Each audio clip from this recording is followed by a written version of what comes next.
All right, welcome to this lesson on sleeping bags and sleeping pads. And mostly this is about giving you some information about what you need to have for the trip or going on a trip. In the outdoor ed class, these are two items that you must provide for yourself. And in some cases, people go out and purchase because they just don't have them. I would say if you know somebody who's a wilderness camper and you can borrow them, that's not a bad idea because you may not use them a lot if this is not your sort of mode of vacationing in the future. For me personally, I'm willing to spend a fair bit of money on a good sleeping bag and a good sleeping pad because I do enough of this to make it worthwhile. Now, there are three things you need to take into serious consideration. Weight. Weight matters all the time. Okay. So that is something that I'm always considering with this. Pack size. How much is it? How big is it going to be? Am I going to be able to stuff it in or not, right? And as a general rule, pack size, I say for these two items, you got to absolutely stay between 20 and 30 liters. Remember, your clothes are going to fit in about 20 liters. And if you think two people with clothes of 20 liters, that's 40. Then you have two people with sleeping bags and sleeping pads. If that's another 25 liters each, that's 50 liters plus the 40 liters that you have for your clothes. You're now at 90 liters. That leaves you with 25 liters in a 115 liter bag to fit your tent and some other items that you want to bring along. You might be able to get away with 30 liters, but I'm going to be honest, it's pushing it. You better hope your partner has a smaller setup, okay? And of course, really important in this particular area is that we have something that's comfortable. Um, and comfort is a personal thing. So for me, at my age, I want a little more comfort than maybe somebody who is a little younger. But I have had a fair bit of experience with these things, so I can give you a fair bit of advice, okay? So I'm going to start with sleeping pads. When it comes to sleeping pads, there are three basic types that you can go with, okay? The first type is what we call a foam or closed cell foam, okay? That means that the foam it's not like a foam in a pillow often. It's a closed cell foam, which is more like some of that white packing material you sometimes see when they store a TV or electronic device. And it is reasonably comfortable. I don't think it's really comfortable. I kind of give it a probably a 2 out of 5 on the comfort level, but it is also very bulky, but it's cheap to buy. Okay, relatively inexpensive to purchase one of these things. The real downside from my perspective is that they take up a lot of space. So when you roll this thing up, it's not uncommon that a pad like this might take up as much as 20 liters of space, and it doesn't leave you a lot of room for your sleeping bag. And I don't find for the comforts of it and whatnot that it's really worth it. But you do see them still around, and some people like them. The one good thing about them that people will do is they will pack them on the outside of their pack because they're essentially waterproof. In other words, they don't absorb moisture. Okay, this is not like your foam that when you wash your car, you got a nice sponge and you soak up water. You can stick these things in water and pull them out, and because they're closed cell, they don't absorb moisture. So you can leave it on the outside of your pack, and that is an option that exists for people, and I have seen them do. And if you do choose this particular type, it's a good idea to consider that. All right. The next kind that is my probably my preferred one with respect to students is what is called an inflatable sleeping pad. Basically, what you would call an air mattress. Okay. Now you cannot bring one big, huge, queen size air mattress. It's just not reasonable. Although I probably seen sometimes where two kids might share a double.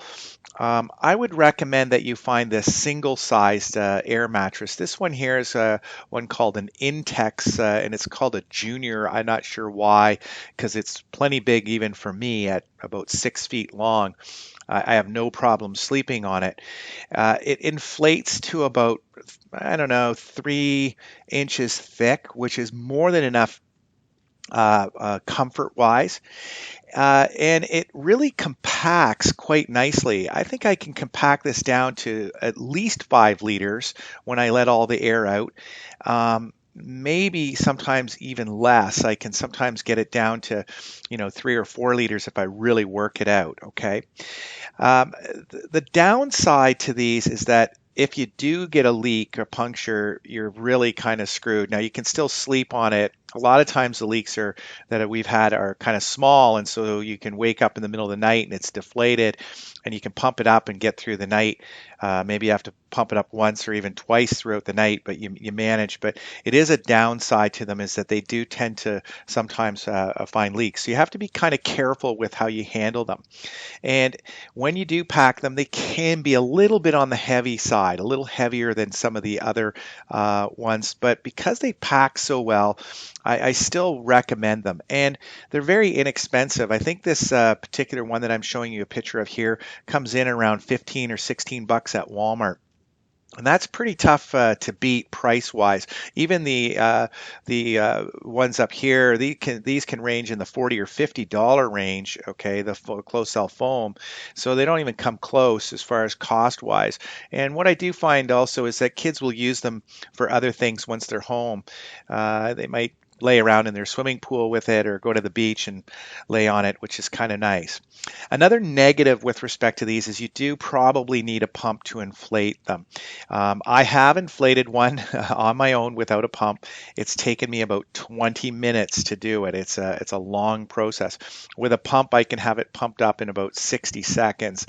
And the neat thing is that a good pump, like the ones we bring on trip, it can be shared by all members of your group, and it also deflates the pad really good, which helps in compacting it when you're packing it up. It really helps you get all the air out so that you can compact it really nicely, which is good. Okay, so that's my recommendation for students when they're coming on this trip is to buy one of these inflatable air mattresses. They are small, and you have to check with me. I do send out an email to parents saying this is the one I would recommend, and you can get them at Walmart. Okay.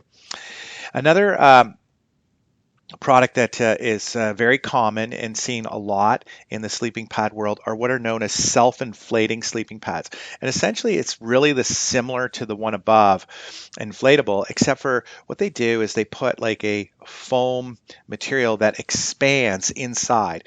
And when you roll it up, you can compress the foam really nicely. This is like your typical foam that you would see in a sponge, and so it compresses nicely. And then when you unroll the air mattress, the air kind of gently flows in. They pack very well. They're very light. The real downside to them is that they can be extremely expensive. It's not uncommon to spend about $80 for one of these. I own several of them. I do like them. I don't find them as comfortable as the full air mattress, but they are fairly comfortable overall. So you have to decide which way you're going to go, which one you're going to bring.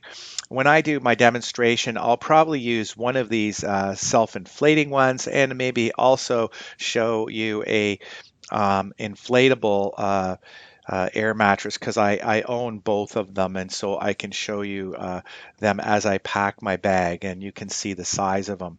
Again, these could easily pack to 5 to 8 liters quite comfortably, leaving you more room for your sleeping bag, and probably your sleeping bag from a comfort level and importance level is more important. So there we'll go from there. Okay, so sleeping bag, pack size matters, and I get every year I get some kids showing up with a sleeping bag that takes up about 35 or 40 liters in their pack, and it's just simply not going to work. You can't bring a big, huge, massive sleeping bag. It's not even the weight that's always the concern. It just simply cannot fit it into your pack with everything else that we're bringing. And this is an essential component that must stay dry. So bringing a lighter and less comfy sleeping bag is not a bad idea, and it can be made up by simply wearing some warm clothes or bringing a light blanket or bag liner when it's needed. And so there are ways around having it. I wouldn't recommend buying these massive sleeping bags that you can see at Canadian Tire and Walmart.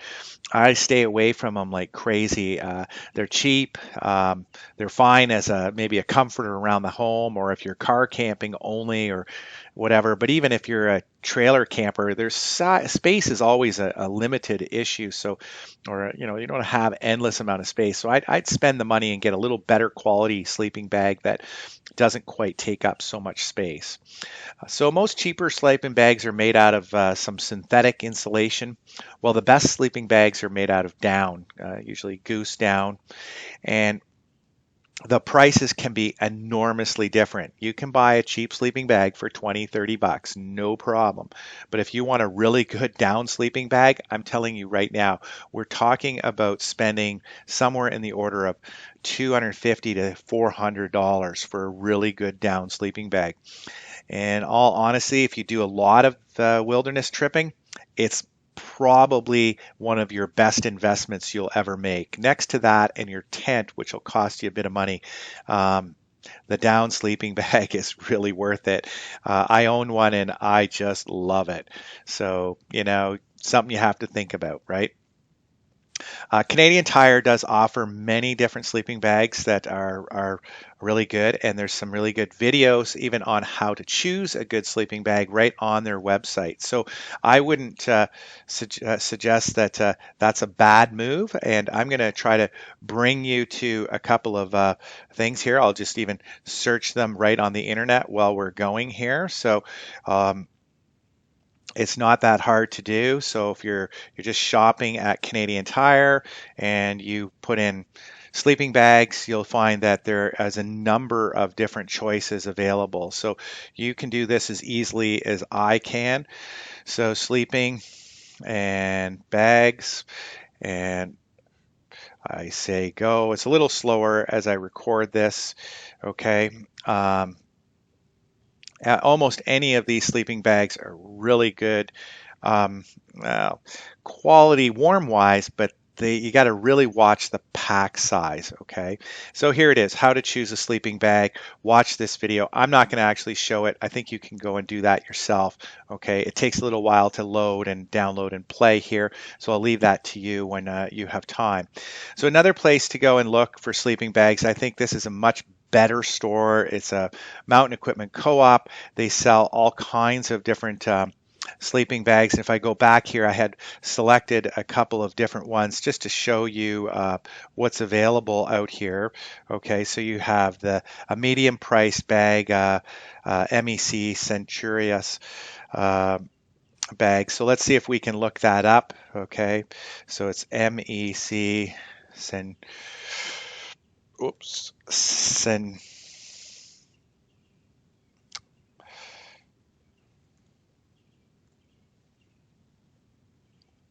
Did I spell that right? Just let me get, well, I apologize. I did not. So A-R. A lot of times it'll pop up here fairly quickly. No, didn't work for me. Let me just go to sleeping bags and I'll find it that way. Apologize. Stuck. Sleeping bags right here. And MEC sells many, many, many different ones. Okay, so I'm going to show you a couple different ones that are really worthwhile. This one here is amazing sleeping bag. Just to show you a down one, Western Mountaineer Summer Light, 0 degrees. And this is very common, is they'll rate the bag for a temperature that it's comfortable to operate in. You can usually get away with going a little bit below that. So this is a mummy style bag. It cuts down in the bottom here. Some of the square bags will go completely square, and then you have a barrel bag which cuts a little bit. This is definitely a mummy bag. $424 for a down sleeping bag. Probably money well spent, but you really have to decide if that's the amount of money you want to spend on a sleeping bag. And I totally understand that most parents are not interested in spending that kind of money on a sleeping bag. I'm going to look for the Centurious. Comes in a variety of bags. So here's a one. It's the -9 bag, and I would say that you don't probably need to get to that kind of cooling. If you can find one, here's the zero bag. I recommend a zero bag. Most people are not planning to sleep in really, really cold temperatures. And if you are, then you would get a bag specifically for that. If you're going to do mountaineering and you are going to do winter camping, then you're going to buy a sleeping bag specifically for that. And you're going to have a bag for your summer sleeping more commonly. So this one here has got a synthetic material as um, a insulation. It runs around $160. It packs reasonably nice. The nice thing about the MEC descriptions is they generally give you all kinds of information. So it's insulated with polyester hyperloft, which is a common synthetic insulator that they use for sleeping bags. And then even down here, it tells me the weight of the bag, 1.06 kilograms, so just over 2 pounds. That's very good. Ideal for backpacking, so you know it's going to be good. They comes in regular, long, and small fits.